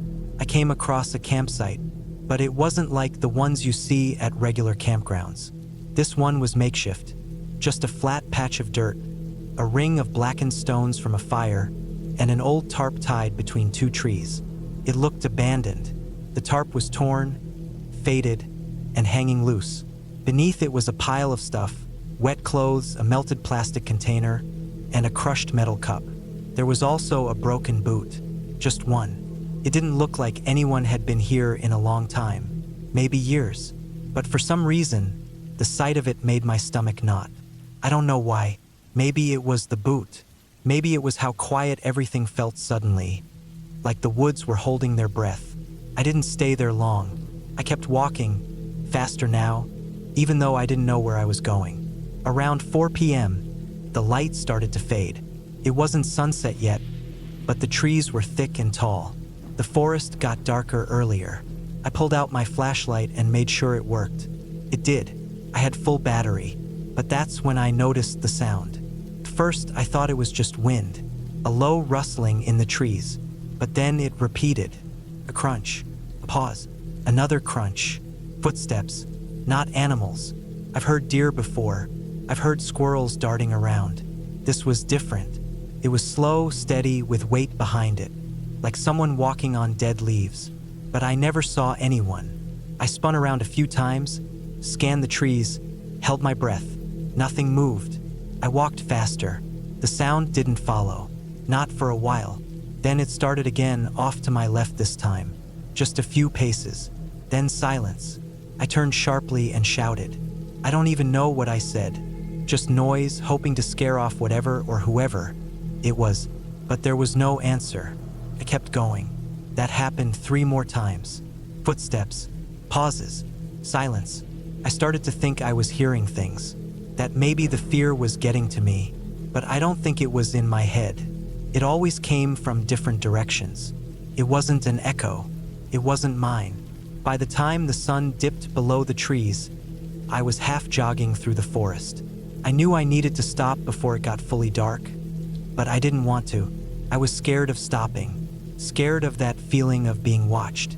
I eventually found a flat area beside a large fallen tree.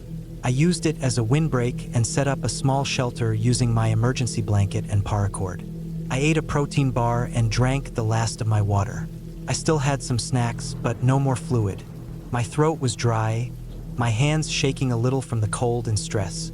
I tried my phone again. 1 bar. I sent a single text to my brother. Lost. Holtwood Preserve.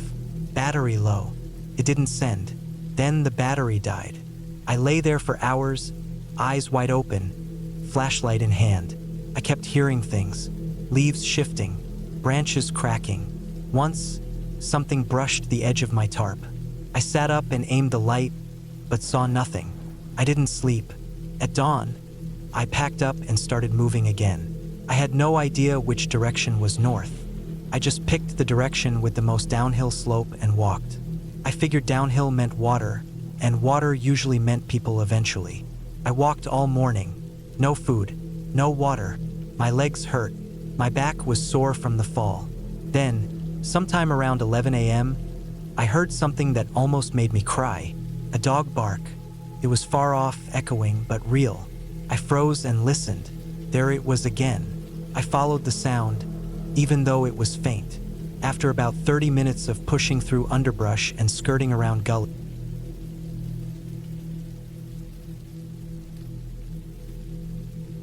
I've always enjoyed hiking alone. It's something I picked up in my late 20s, mostly because it gave me space to breathe, clear my mind, and disconnect from everything. No phones ringing, no traffic sounds, no screens.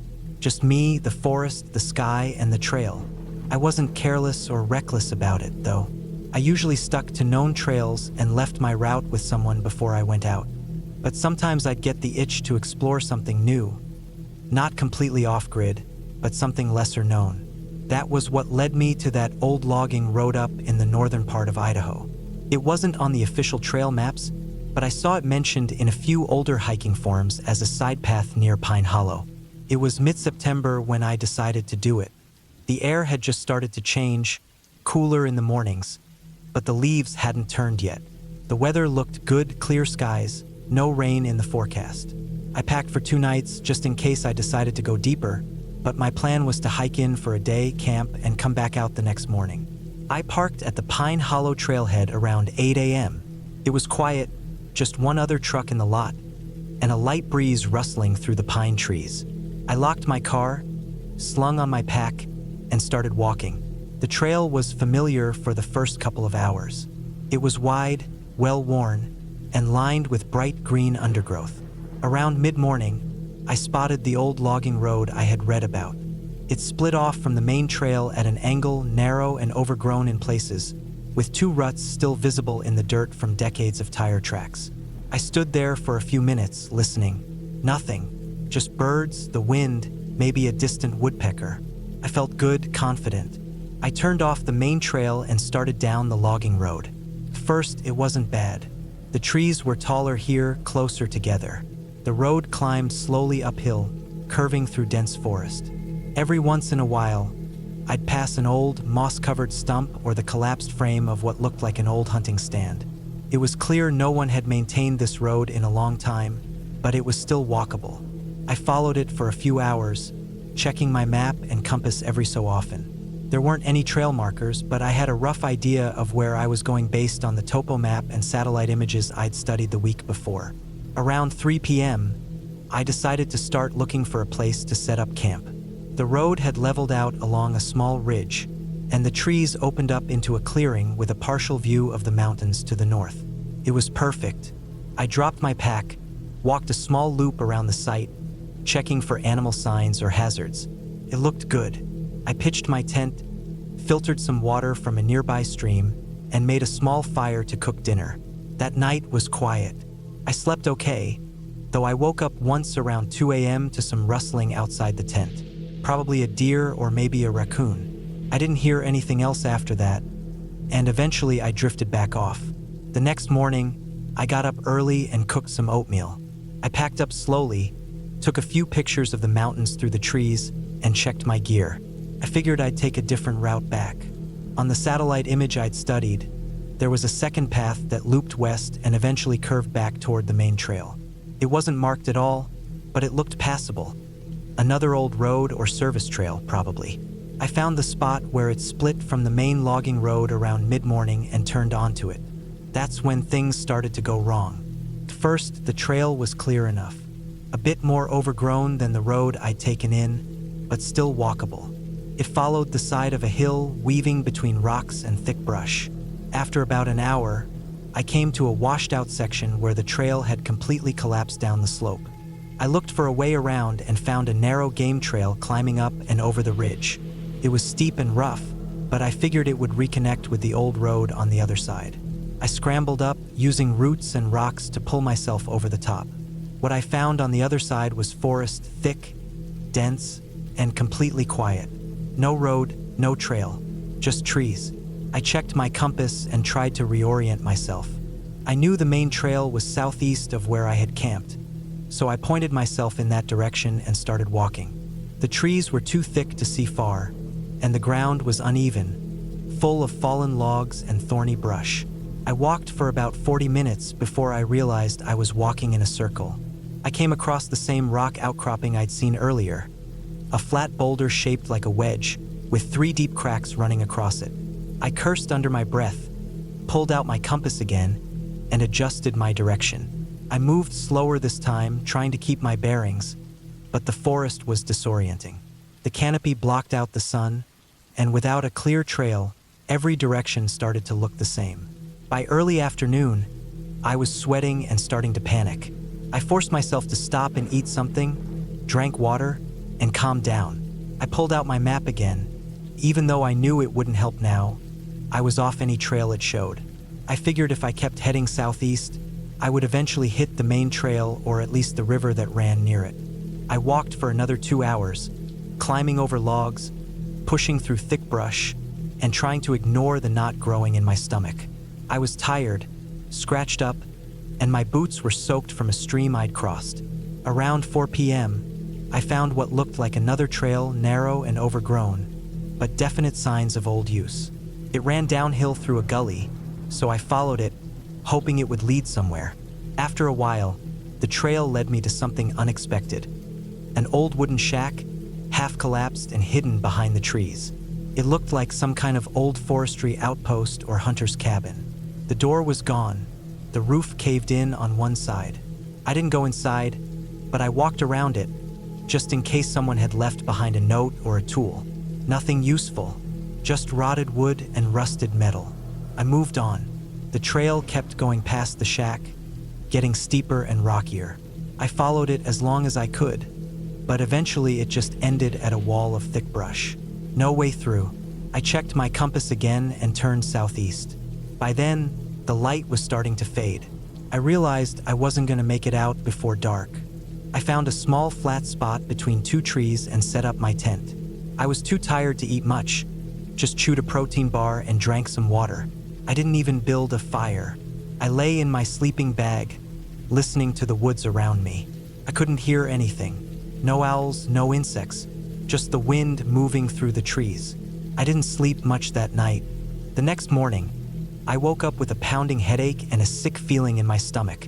I forced myself to eat, packed up, and started walking again. My legs were sore, and the scratches on my arms were starting to sting. I kept moving southeast, checking my compass every few minutes. The forest felt heavier now, darker. I couldn't shake the feeling that I was being watched. Every time I stopped, I thought I heard something, a twig snapping, leaves crunching. But whenever I looked around, I saw nothing. Around noon, I came across a rusted-out vehicle. It was an old pickup truck, half buried in dirt and leaves. The windows were gone, and the doors hung open. I checked inside, but there was nothing useful. Just broken glass, a moldy seat, and a nest of some kind in the back. Creeped me out. I moved on quickly after that. By mid-afternoon, I stumbled into a dry creek bed. It was wide and rocky, and I figured it might lead me somewhere, maybe toward the river or at least lower elevation. I followed it for hours. My feet ached, and I could feel blisters forming. At one point, I slipped on a loose rock and scraped my shin badly. Blood ran down into my sock. I sat on a boulder and wrapped it with a bandana. My water was getting low, and I hadn't seen a stream all day. That night, I didn't bother with the tent. I just laid out my sleeping bag on a flat rock and tried to sleep under the stars. I woke up dozens of times, to the cold, to strange sounds, to the ache in my leg. At one point, I thought I saw movement in the trees, but it was probably just my eyes playing tricks on me. On the third day, I was exhausted. I could barely walk. My head throbbed, and I felt dizzy. I followed the creek bed as far as I could until it hit a wall of brush and boulders. I had to climb over it, hands and knees, slipping and grabbing at roots. On the other side, I saw something that nearly made me cry. A trail marker. It was an old wooden post, sun-bleached and cracked, but it had a faded orange square nailed to it. I recognized it. It was one of the backcountry markers used by the State Forest Service.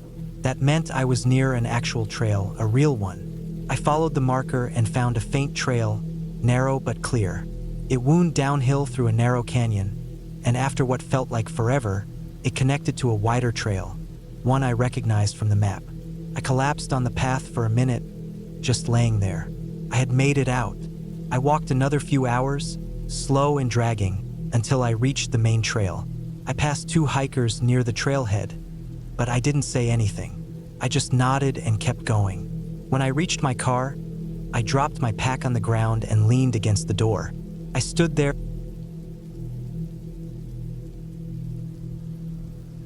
I've done a lot of hiking over the years.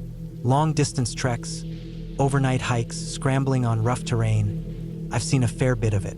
But there's one trip I'll never forget.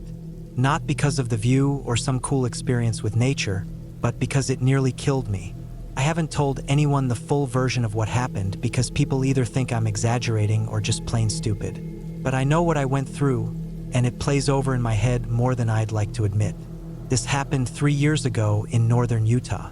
I'd been working a rough job with long hours for months and hadn't taken a real break in a while. So I took a week off and decided to drive up toward the Wasatch Range. planning to spend 4 days hiking through a stretch of national forest that I hadn't explored before. It wasn't the most well-known trail system, which made it more appealing. I wanted solitude, real quiet, far from traffic and phones and people. Just me, my pack, and the dirt beneath my boots. I planned my route carefully. I had a topographic map printed and laminated. I had a backup on my phone and a small GPS unit in case of emergency. My pack was well stocked: dehydrated meals, a water filter, a power bank, a tent, a solid first aid kit, and some extra supplies. I was prepared, at least I thought I was. The first 2 days went great. The weather held up. I only saw 2 other people the entire time. At night, the wind was calm, the stars were clear, and everything felt just how I hoped it would, peaceful. On the 3rd morning, I packed up camp early and set out on what should have been the hardest day of the loop. It was a longer section with some elevation gain and a steep descent through a section of forest that eventually opened up to a small gorge, kind of like a natural trench carved through a narrow stretch of rocky hills. Now, this gorge was marked on my map. It had a creek running through it and what looked like a worn trail following the water for a while. My original plan was to stay north of it and loop around, sticking to the established trail. But I'd made really good time on the first 2 days, and I figured if I cut through the gorge, I'd shave off almost 6 miles and probably finish the whole route a day earlier. That sounded great. I was starting to feel a little sore anyway, and I wouldn't have to spend another night in a tent if I kept the pace. So I made the decision. Instead of looping around the gorge, I'd drop into it, follow the creek for about 3 miles, then climb out the other side and reconnect with the trail near a ridge. On the map, it looked straightforward, but in real life, it was anything but. I started descending into the gorge around 10:30 a.m. The trail that led down was narrow and uneven, with loose rocks that shifted under my boots. It wasn't a maintained path, just what looked like an old deer trail or runoff channel. I took it slow. My pack wasn't too heavy, but I could feel it throwing off my balance a bit with each step down. By the time I reached the bottom, the sun was high, and I was sweating through my shirt. The floor of the gorge was narrower than I expected. The walls rose on both sides, maybe 20 or 30 feet high, in jagged, slanted layers. The creek flowed lazily in the center, and I had to cross it more than once to stay on what little bit of flat ground there was. First, it wasn't so bad. It was shaded, cooler than the exposed ridges I'd been walking earlier, and the sound of the water was kind of calming. But the deeper I got, the rougher it became. Fallen trees crisscrossed the creek in places. Thick underbrush grew in patches that forced me to bushwhack and crawl. I scraped my shin on a broken branch. My legs got soaked from stepping in mud I didn't see. Then I slipped on a mossy rock and landed hard on my side. I checked myself, no broken bones, but my hip throbbed from the impact. By the time I realized how slow my progress was, I'd already come a mile in. I looked back the way I came, and the walls of the gorge blocked most of the view. Climbing out where I was didn't look possible. I committed. I had to keep going forward. The next mile was worse. The gorge narrowed to a point where I was walking directly in the creek for long stretches, water up to my ankles. I started to notice signs of washouts, places where the water had carved out deep pits and left sharp rocks exposed. It was slow, awkward walking. My boots were soaked. Every step felt heavier. I stopped for lunch on a flat boulder and wrung out my socks. That's when I heard it, the sound that changed everything. It was distant at first, a low rumbling, almost like a growl, but steady and growing louder. I stood up and scanned the area. The sky above the narrow slice of gorge was still clear, maybe some light clouds. But the sound wasn't from the sky, it was from up the creek. A sudden, sickening realization hit me. Flash flood. I don't know where the storm was, but somewhere upstream, rain had started falling hard, and all that water was heading straight down the narrow canyon I was standing in. I threw my pack on without even buckling it and started running. My boots slipped in the mud. My foot slammed against a rock, but I kept going. Behind me, the rumble grew louder. I could hear the water crashing through trees, carrying debris. I turned once to look and saw it, brown, foaming water mixed with logs and branches, coming fast. I scrambled up the sidewall where it looked slightly less steep. The dirt crumbled beneath my hands. I grabbed at roots, rocks, anything to pull myself up. My pack slid off one shoulder and threw my balance. I almost fell backward. I let go of the pack, tumbled down into the gorge, and in seconds the water swallowed it. I kept climbing. My legs burned. My arms shook, but I made it barely. I pulled myself over the edge and lay flat on the ground, my chest heaving. Below me, the water raged past like a train. I sat up after a while. My heart was still pounding. I had no pack, no food, no shelter. My GPS was in the side pocket of the pack. My map too. All I had was the clothes I was wearing and a small folding knife clipped to my belt. I checked my phone, barely 1 bar of signal, and it kept cutting out. The sun was starting to lower, shadows growing long. I couldn't stay where I was. I figured if I climbed up and moved east, I might eventually reconnect with the trail. The climb was rough. The terrain was uneven, covered in thick brush and loose rock. I had no clear direction. I used the sun to keep moving east. I slipped twice and tore my palm open on a rock. Blood ran down my wrist, but I wrapped it with the hem of my shirt and kept going. By sunset, I hadn't found the trail. I was completely exhausted. My mouth was dry, and my legs were giving out. I found a flat spot under a tree and lay down on the bare dirt. The wind picked up. I didn't sleep much. Every sound in the dark set me on edge. I kept jerking awake, thinking something was crawling near me. My muscles cramped from dehydration. My throat felt like sand. The next morning, I woke up shivering. The air was cold and damp. I stood up and kept walking, my body stiff and sore. My lips were cracked. My stomach ached from hunger. I stumbled more than walked. Then, finally, a miracle. I saw a ribbon of dirt cutting through the trees. A trail. Not wide or clear, but it was something. I followed it uphill until I saw a wooden signpost half-rotted in the ground.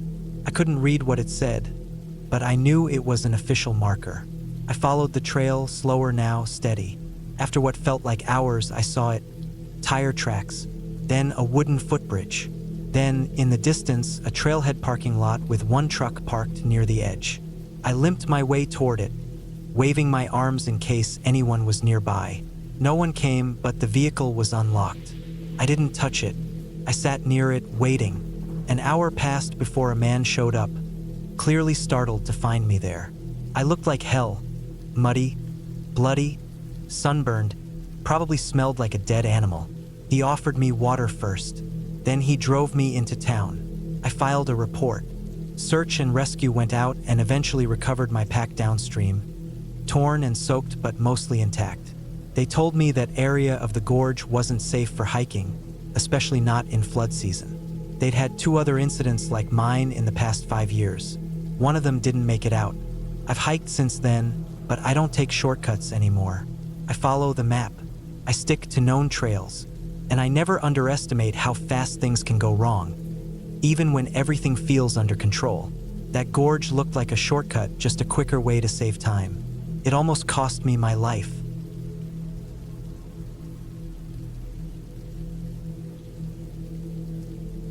I don't talk much about that hike anymore, not because I want to forget it, but because thinking about it still brings back a knot in my stomach.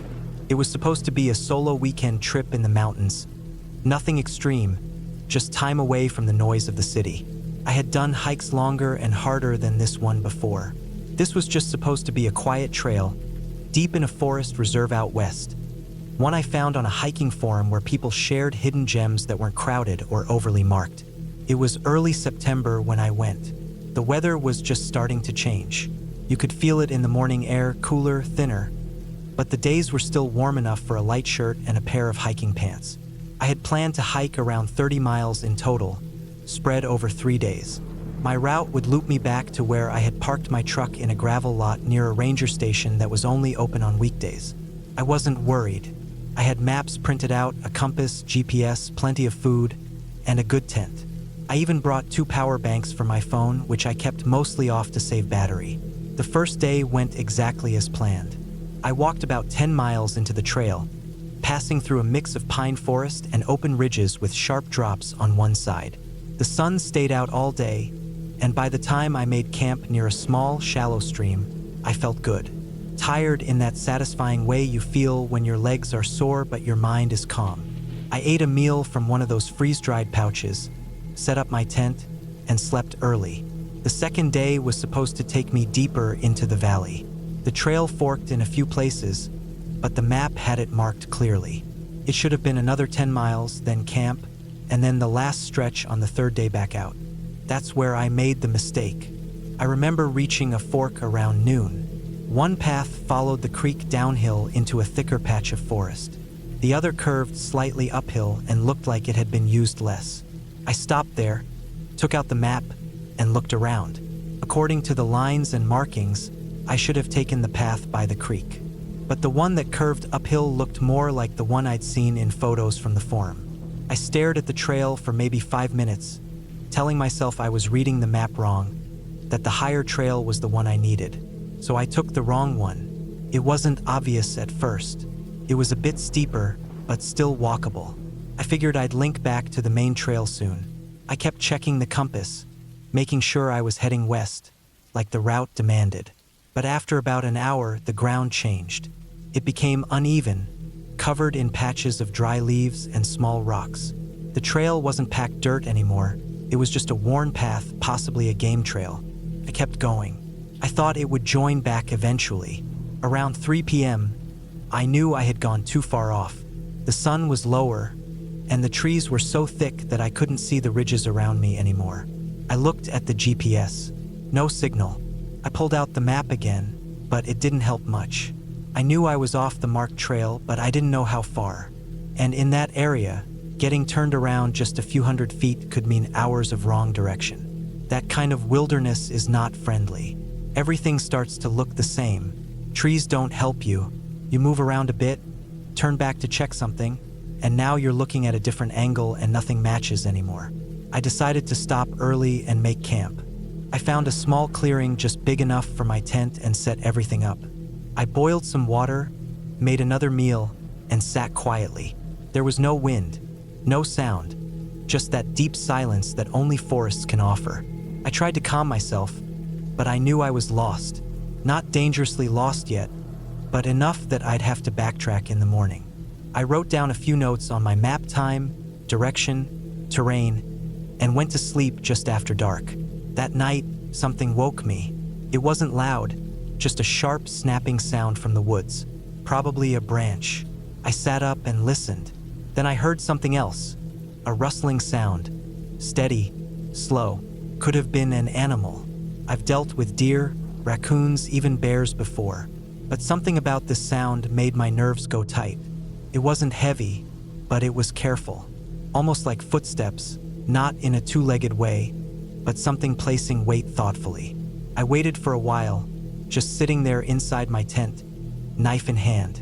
Eventually, the sound moved farther off and faded. I didn't sleep well after that. The morning came cold and quiet. I packed up fast and tried to retrace my steps. I kept my compass in hand and walked back the way I thought I had come. But everything felt off. The trail I thought I came down didn't look right. The trees were spaced differently. I started marking trees with small pieces of tape from my pack just to track where I had already been. By noon, I still hadn't found the original fork. I knew then that I wasn't just a little lost. I was completely off any known trail. The smart move was to head downhill and find the creek I had passed the day before. Water usually leads somewhere. I started walking in what I thought was the right direction. Hours passed. I followed dry runs of water that led nowhere. At some point, I slid on some moss and tore a small gash in my hand. It bled a bit, not bad, but enough to make things harder. I wrapped it and kept moving. I drank from my filter bottle, but my food was starting to run low. I rationed a pack of jerky and some trail mix. The woods got denser. Thick bushes, fallen trees, wet ground. I had to use my hands to push branches aside, duck under logs, climb over rocks. It was slow and exhausting. Then I saw the structure. It was just a piece of a wall, maybe 6 feet long and 4 feet high, made from old stones stacked together. It didn't fit the natural surroundings. I thought maybe it was from an old cabin or boundary marker, but it looked very old. Moss-covered, cracked, forgotten. I walked past it, hoping it was a sign I was near something man-made, but I never found anything else near it. That night, I camped under a rocky overhang because the ground was too wet. I ate half a protein bar and drank more water. I was dirty, scratched up, and cold. My feet ached. I kept hearing things again in the night. Small rustling noises, crackling brush, maybe animals, maybe just my nerves. On the fourth day, I woke up dizzy. I had slept in bursts. The cold was getting worse. My last battery bank was almost drained. No signal on the phone still. I decided to go in one direction only, straight south. That should eventually hit a road or a cabin or something. By mid-afternoon, I saw smoke. A thin column of it rising above the treetops, maybe a mile away. I moved toward it fast. My legs were shaking from exhaustion, and I had to stop often. The smoke came from a campsite, but not the kind I expected. It was abandoned, just a circle of rocks, blackened wood, a rusty pan. A small tarp thrown over a rope tied between two trees. No tent, no gear, no person, but there were footprints. Not old ones either, fresh, and they weren't mine. I looked around but didn't call out. I don't know why. Something didn't feel right. The tarp had holes in it like it had been slashed. The pan had dried food in it, but it was already attracting flies. The fire had been out for at least a day. I didn't stay there. I kept moving, now faster, hoping that whoever had been there wasn't far ahead. I walked for maybe another hour before I saw the bones. Animal bones at first, small, scattered, but then a bigger pile. Something had died there, and not long ago. The ribs were snapped. Fur still clung to one side. I moved past it quickly, stomach twisting. I walked until my legs felt like they were filled with cement. My water ran out just as I saw the first road marker. A wooden post, faded paint, an arrow pointing west. It wasn't a road, just a dirt service path, but I nearly cried when I saw it. I followed it until I reached a small shed with a locked door. Behind it, a radio tower. That tower saved me. I climbed the hill behind it and finally got 1 bar of signal. I sent a text to my brother with my GPS coordinates and battery percentage. Then I turned the phone off and sat down, letting the sun warm my back. 4 hours later, a search and rescue team showed up in a battered ATV. They gave me water, checked my vitals, and drove me out. They asked where I had been, and I told them everything I remembered. When I mentioned the old wall and the broken-down campsite, they looked at each other but said nothing. One of them just nodded and said people got lost out here more often than they like to admit. Back home, I tried to find that trail online again, the one from the forum. The post had been deleted. Sometimes, when I can't sleep, I wonder who set up that broken tarp. I wonder why they didn't take their things. I wonder if they made it out. I wonder if they were even hiking at all. I still hike now, but I stay on marked trails. I keep my map close and my plans shared. And I never, ever ignore that feeling in my gut. Because the woods don't care if you're experienced. They don't care if you came prepared. If you make one wrong turn, they'll swallow you up just the same. And if you're lucky, they'll spit you back out again.